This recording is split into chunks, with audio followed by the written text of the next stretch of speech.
Don't confuse what people want and what people are willing to pay for.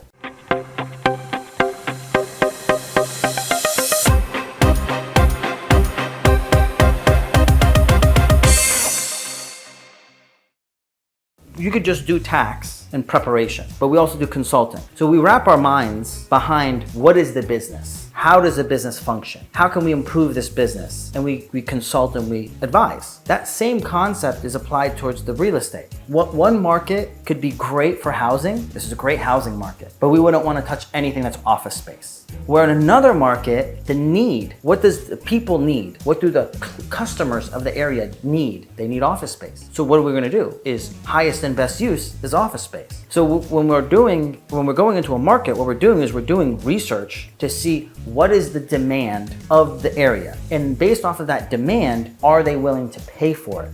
Because a big confusion is this: I'm gonna provide this thing because everyone wants it. Don't confuse what people want and what people are willing to pay for. So right now, people dislike how high the rent is. People are still willing to pay for it. So in there's certain markets, they can absorb higher rents even though they hate it. Like, I used to pay $800, now I'm paying $1,800. Yeah, but you make $100,000 a year. And based off of your income, you can afford $3,200 a month in rent. So if the rents are gonna keep going up in that market because they know that market could absorb it. Or you could just buy a house. So either accept the fact that rents are gonna keep going up or buy your own property, your choice.